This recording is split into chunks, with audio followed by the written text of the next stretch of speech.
Bonjour et bienvenue dans une nouvelle vidéo de cybersécurité pour développer un logiciel qui fait de la persistance avec le profil PowerShell en C++. Donc bonjour passionnés de cybersécurité et d'hacker blanc. Donc cet article est le résultat de mes propres recherches, l'une des astuces intéressantes de persistance à logiciel malveillant via le profil PowerShell. Donc c'est les recherches de CocoMelon bien sûr. Donc qu'est-ce que c'est le profil PowerShell? Donc un profil PowerShell est un script PowerShell qui permet aux administrateurs et aux utilisateurs finaux de configurer leur environnement et d'exécuter des commandes spécifiées de démarrage d'une session Windows PowerShell. Le script de profil PowerShell est stocké dans le dossier Windows PowerShell. Alors là, c'est ce qui est bien expliqué, c'est que le script, il est stocké dans le dossier Windows PowerShell, mais par défaut, il n'existe pas. Donc il faut le créer, sinon ça fonctionnera pas. Donc lui il fait un écho profil, nous on va faire quelques commandes en plus. Donc sur Windows, là, on ouvre un terminal en PowerShell, on va regarder la variable profil. Donc on voit que par exemple la variable profil pour l'utilisateur courant et la session courante, c'est le fichier Microsoft.PowerShell _profil.ps1 dans le disque C au répertoire user test document Windows PowerShell. On peut regarder combien il y a de différents profils en faisant profil la barre verticale select objet et le joker, l'étoile là. Et là, il nous dit qu'on a différents profils par rapport aux différents types d'utilisateurs, d'hosts, etc. Donc là, pour tous les utilisateurs et tous les hosts, ça sera dans Windows System 32, Windows PowerShell V1, profil PS1. Donc là, c'est bien des droits administrateurs. La même chose pour All User Current Host. Donc là, c'est tous les utilisateurs, mais sur le host en cours et non tous les hosts. Donc c'est dans pareil, c'est Windows System 32 dans PowerShell V1 Microsoft PowerShell profil PS1. Et après on a la même chose pour les all hosts, sera toujours dans profil PS1, mais là pour l'utilisateur courant, ça sera pas un répertoire, ça sera dans current user et ça sera sur chaque utilisateur aura ce type de chemin, parce que là on voit bien qu'on est dans user et si on change d'utilisateur, le user sera différent. Donc là on a user test document Windows PowerShell profil PS1.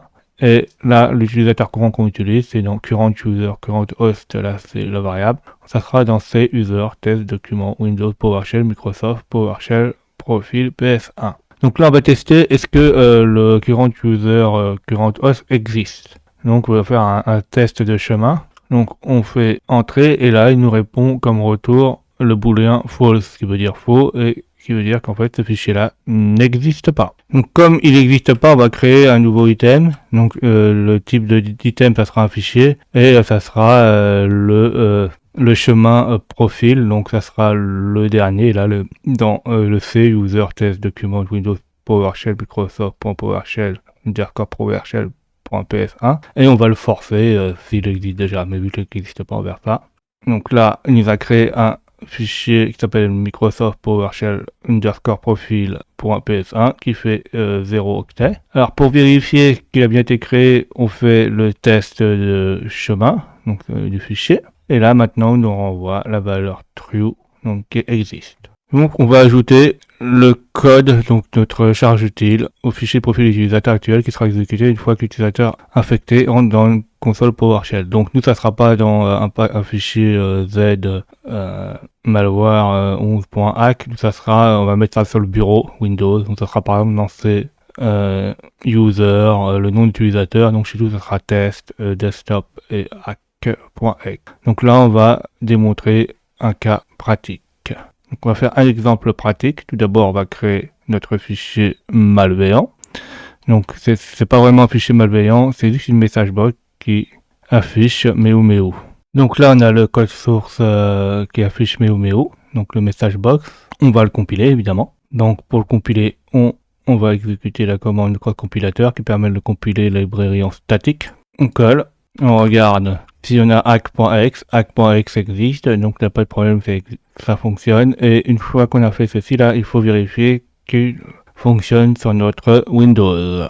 Donc on double-clique sur hack.exe et là on voit qu'il fonctionne. Après, la prochaine étape c'est de copier la charge utile sur le bureau. Donc on copie la hack.exe sur le bureau.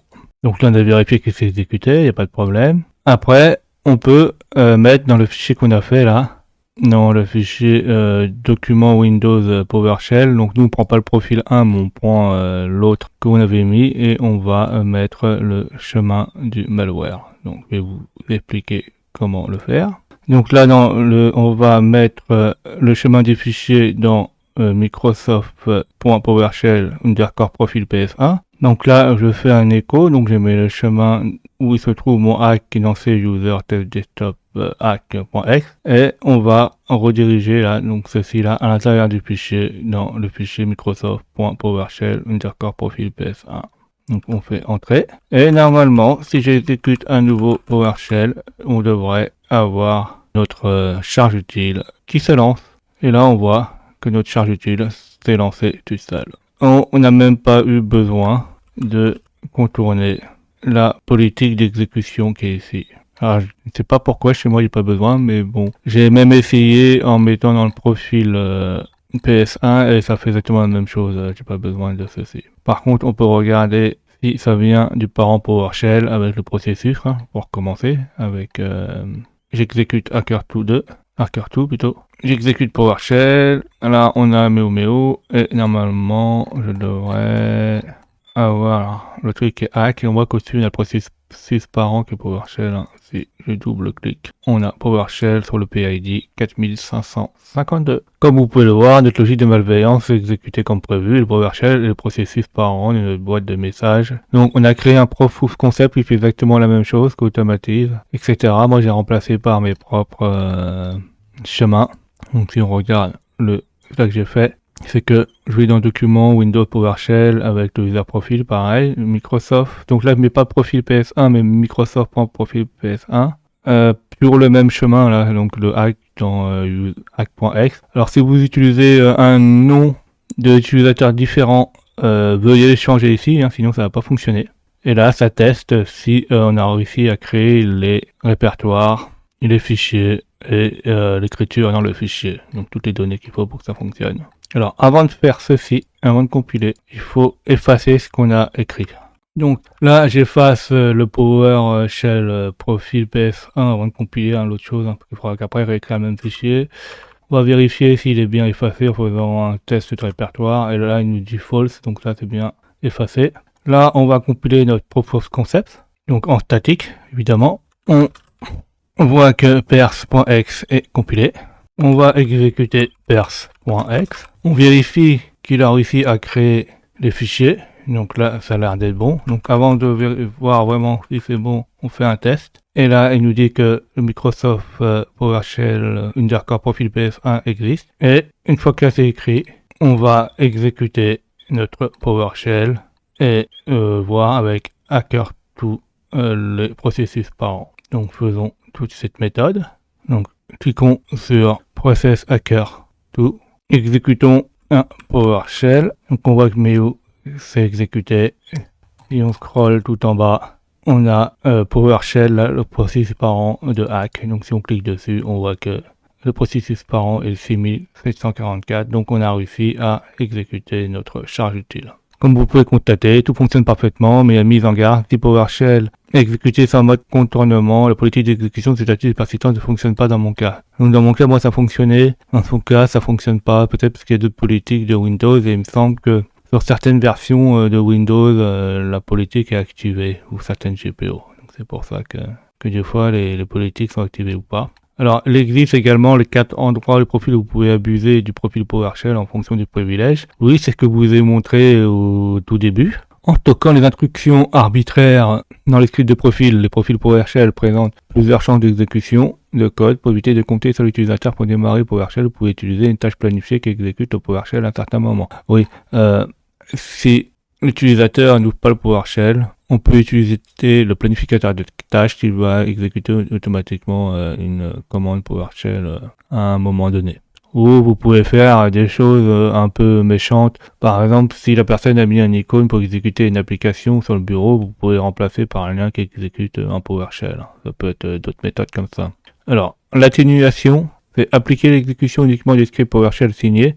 Donc en fait, ça c'est une très bonne méthode. Il faut signer tous les PowerShell. Signer les profils pour éviter qu'ils ne soient modifiés. Vous pouvez également éviter les profils PowerShell s'ils ne sont pas nécessaires, par exemple, via nos profils. Oui, c'est certains utilisateurs n'ont pas besoin d'exécuter certains types de profils PowerShell, hein. Cette astuce de persistance est utilisée particulièrement dans la nature. J'espère que cet article fera connaître aux équipes bleues, donc au Blue Team, et techniques intéressantes ajoutera un arsenal aux équipes rouges, donc au Red Team, et tout le monde qui est intéressé de près de loin par la sécurité et qui veut connaître des nouvelles choses, hein. C'est super intéressant. Alors toutes les choses qu'on fait ici, hein, c'est pour des fins pédagogiques, hein, pas pour faire des conneries ou des bêtises. On est là pour apprendre et pour comprendre comment certaines choses fonctionnent. J'espère que vous avez appris des nouvelles choses. N'hésitez pas à mettre des commentaires pour faire des retours, de mettre des pouces bleus, de vous abonner et de cliquer sur la cloche de notification pour être au courant des nouvelles vidéos qui sortent.